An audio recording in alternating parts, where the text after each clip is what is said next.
Greek into the Latin, used a corrupt text. He didn't know it was corrupt. So which came first, the chicken or the egg?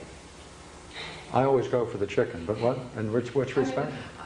What was this person who wrote supposedly this course in metaphysics, did he have a divine revelation and wrote it down, or did he copy from that side? Lorenzo Valla said, I can date it at about 530. Is that? And that turned out to be, now scholars accept that it is a forgery. It was written at 530. The Catholic Church designed it. Someone in the Catholic Church designed it or accepted it and brought it in. In any case, they were fooled, and they considered that to be a divine source, but it wasn't. It was actually produced in Syria in 530, 532. So did anybody on the Bible side of this question actually have a divine revelation to? No. No. No, no, no. But it's nothing that a nice little Inquisition couldn't tidy up. Yeah. So you see, European history went through a series of shocks as this literature came from Byzantium, from the Greek side of the European tradition. Shock after shock. This is a series of shocks. And there were a couple of more, which are perhaps more significant than this, which caused the Reformation. Reformation became because of this.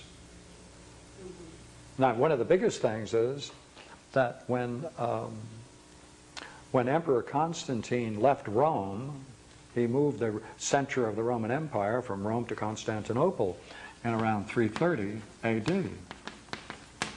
And therefore, there's no longer any Roman Empire, or the center of the Roman Empire in Italy, after 330.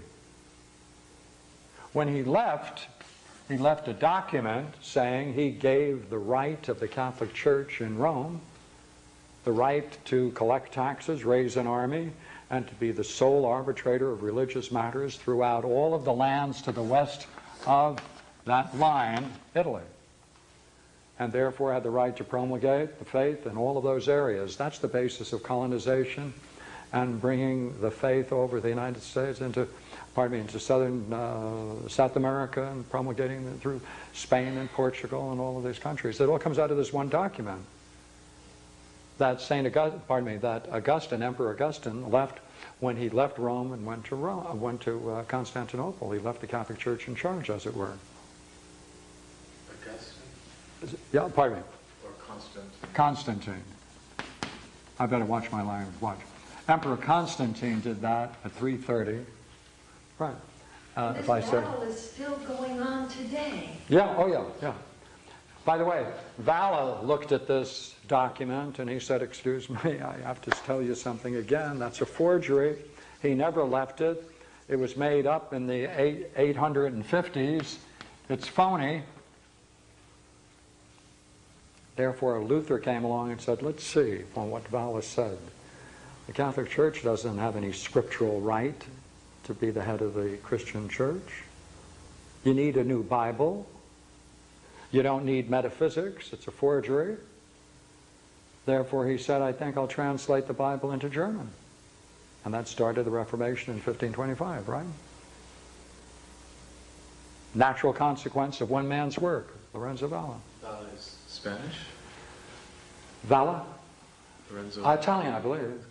Whether he's Spanish or I've up to this point thought he was Italian. So you're asking me a question I thought he was. Yeah, yeah, giant of a figure. Now, see, when Casaubondu did this, which broke the back of the parallel thesis, now it meant that this is heretical. All of this Plato, everything I'm doing tonight is all heretical. You can't reconcile it. It's not partial revelation. You don't need the divine revelation. You don't need faith if you can use reason. Uh-oh, crisis. One of the greatest inventions of Europe in the 13th century was really tremendous. The 13th century invented the university. Arabic works were coming in from Spain. Mathematics, medicine, Aristotle, was coming in now from Spain. Not from the Byzantium period, but Islamic Spain pouring in. The church was upset by the new heresies coming into Europe. They instituted one of the great systems called the university. Every university, you can check every one of the charters of the university, you can always see it as always up front. The term professor, the early days in the 13th century, they had readers because most students couldn't read during those periods. They couldn't read. Therefore, a reader would read them the texts. Now, a professor professes, that's where he gets his name. He professes the faith. And it's his specific job given to him by the church, and most universities was an appendage to the cathedral, the rectors, and it was his duty to stand between the students and the book. And any time the book would challenge their faith, it was his job to profess the faith and slant the text to save the student from being in contact with the direct experience of the text. That's the university. It still functions that way. It's definitely These seats are lined up in pews. Here is what? the preacher. That's right. Now, a PhD is a doctor in philosophy. You know what his job is? He's a professor to be able to stand in place of a churchman in order to safeguard the religious faith and belief of the students.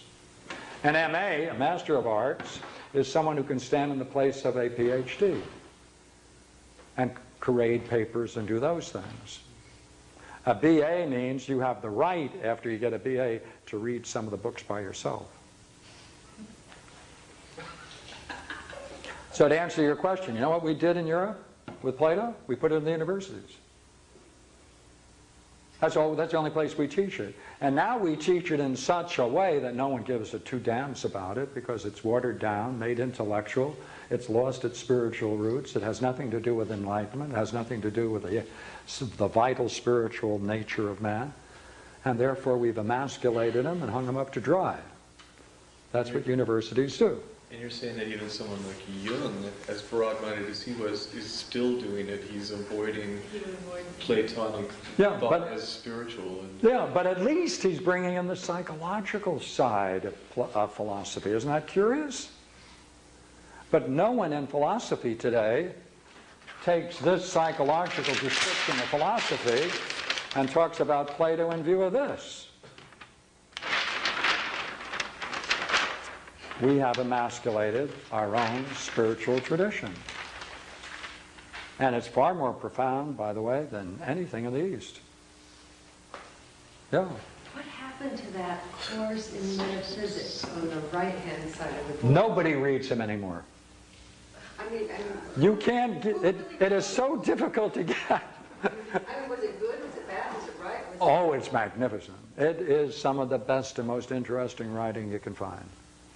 I went one Easter to a Catholic retreat house. I'm not Catholic. I just visit a lot of places. Yeah. And because I was going to have an experience, and I knew that. And one of the things is I had gone down in their library, and naturally my hand found the right book, took it open to the right page, read the right whatever I needed to read, to go in to speak to the,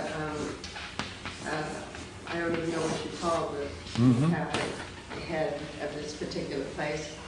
And he was real friendly until I mentioned what I mentioned, and not to go into everything that I read, but it was basically that you can go within and you can become enlightened.